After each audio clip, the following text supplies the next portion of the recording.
one thing that's really known to affect autoimmunity is caloric restriction and fasting. Like, it's probably one of the most well-known technologies that you can intervene and have improvements in autoimmune disease. So some of that has to do with the fact that you can sort of reset your immune system. There have been animal studies and human studies, a lot of this done by Dr. Walter Longo at USC. He's done some prolonged fasting in animals, and also there's been sort of like a fasting mimicking diet done in humans, which kind of a very low-calorie diet that sort of is meant to mimic fast. And those have shown that you basically kind of cross over, because fasting is a type of stress, you cross over into this like stronger stress response where you're not only like cleaning away all the gunk inside the cells. People talk about autophagy a lot when they're talking about fasting. You clean away things like damaged, pieces of DNA, protein aggregates, things like that. Mitochondria that are damaged get cleared out. But you also sort of start to clear away entire cells through a process called apoptosis. And in animal studies, what's been shown is that if you do, for example, a 72-hour fast, you can clear away about 30% of the immune system and replenish it with like brand new healthy immune cells. And literally like organs shrink during the fasting, and then they like re-expand because you're activating stem cells and you're basically replenishing all your damaged old cells with new ones. Well, Walter has shown in these animal studies also autoimmune cells tend to be selectively killed off and replaced with non-autoimmune cells. So he's also done a clinical study, a pilot clinical study with people with multiple sclerosis doing this fasting mimicking diet for 1 week. And their symptoms improved. Also, a ketogenic diet was done side by side, and the ketogenic diet also improved symptoms of autoimmunity. So those both were done in humans.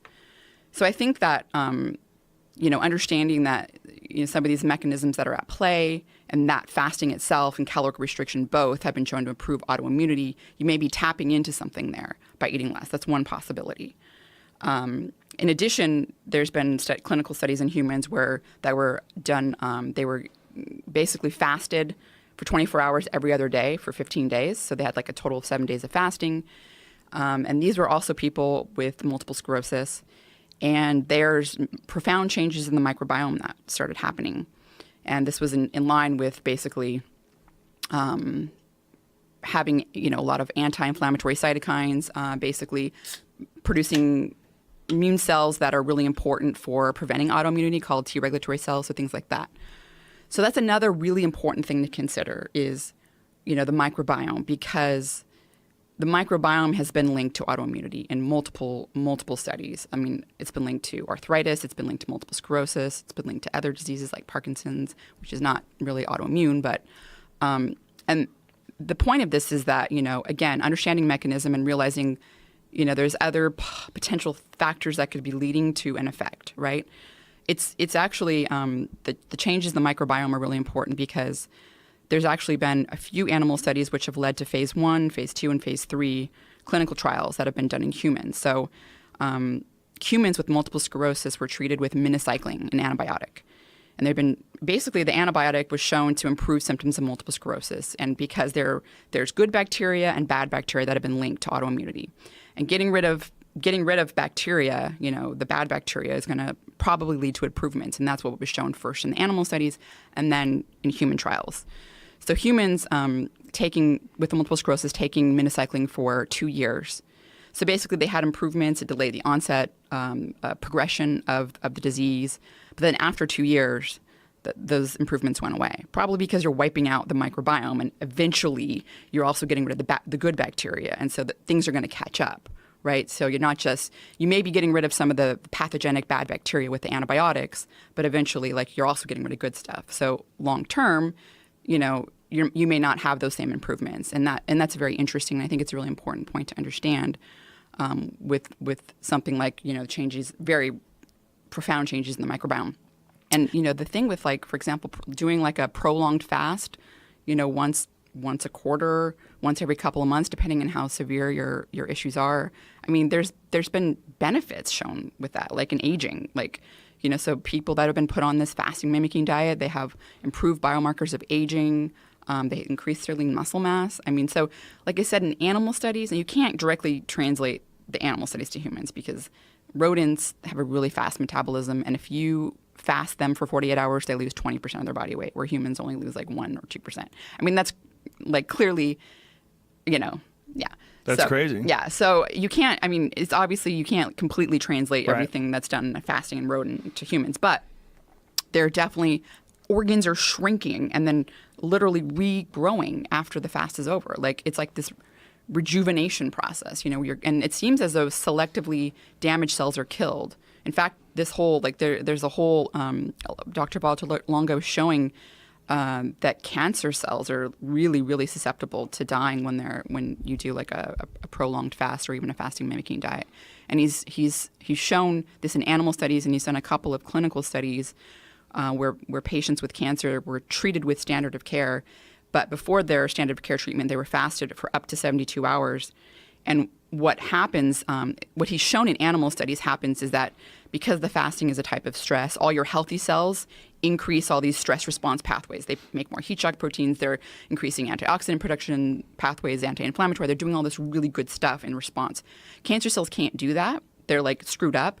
And so they can't activate those stress response pathways. So it ends up killing them. So what you end up happening is that when you're giving another genotoxic stress like chemo or radiation, your healthy cells become more resistant to the damaging effects of the radiation, and the cancer cells become more sensitized to the death. And so what he's shown in his pilot studies in humans is that basically the humans that were treated with the standard of care, I think it was chemo, and also fasted, they had less neutropenia, which is the loss of like neutrophils, which is a side effect because you're losing normal healthy cells. So they had less of that happening, less myelosuppression. If someone's also wanting to reduce their glycemic load and all of that, I mean, there are other. I mean, eating just a modified paleo diet. I mean, I eat something like a modified paleo diet where it's like I'm eating fish, I eat meat, poultry, and I eat a lot of leafy greens and cruciferous vegetables. Now you can do and nuts, or you can do a ketogenic diet, like I just talked about the study that was done looking at the fasting mimicking diet in humans with multiple sclerosis. There was published in the same paper. There was a study. There's study that put patients on ketogenic diet for, I believe it was 3 months, and it improved symptoms of autoimmunity as well. Was it comparable? The improvements? Yeah. Interesting. So, the ketogenic diet, a modified ketogenic diet is also, there's also concerns with that. Not everyone responds very well, and, the micronutrient deficiencies have been a concern, but you can actually eat a lot of vegetables, yes. Good ones that are low in glycemic. So spinach, my concerns, broccoli, exactly, my concerns are much, much less. Yeah. And it's been studied a lot more. I mean, at least there's been lifespan studies in animals on ketogenic diet where it's like improving, the way they age. It's improving their cognitive function, brain aging, extending their lifespan. So, if people are looking for, in addition to, wanting to like help with their autoimmunity issues, there's also, if it's like, well, I also just don't want to have a lot of insulin response. I want to lower my glycemic levels and things like that. It seems like a much better option. And of course, there's also the placebo and nocebo effect, which are very real. I mean, extremely real. That's why a lot of drugs don't ever make it to market, is because they can't beat placebo, where it's like people think they're going to get a positive response from something. They can. Right. And the opposite is true. People think they're going to get a negative response for something.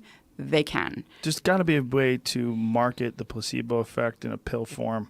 And just I think sell it's it to great. people. I think so. And what's interesting is that genetics determines that. There's SNPs, it's basically single nucleotide polymorphisms, where changes in the sequence of DNA in a certain gene makes it function a little differently. Well, the gene that's really important, seems to be really important for either whether or not you're going to have a placebo versus nocebo, controls dopamine, the degradation of dopamine. So people that are really likely for a placebo response have more dopamine in their brain. Whoa. It's called COMT, the SNP in the gene. It's called COMT. People that have less dopamine are more subject to the nocebo. And this has been shown in dose-dependent manner in intervention trials, randomized controlled in humans.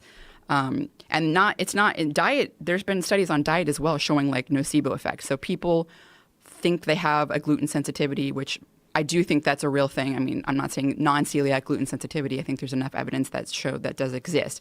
However, there was like this great study that was published 4 years ago showing people that thought they were, having gluten sensitivity issues. They were randomized, and none of them were given gluten, but they didn't know that. They thought maybe there's a chance I'm going to get the gluten. I don't know. I'm being randomized. Of course, they had a negative response. They had distended, bloating, pain, but there was no gluten. So the nocebo effect is also real. And that's something to keep in mind as well. If you think, I'm going to have a bad response if I eat these plants, you can Hypochondriacs. it's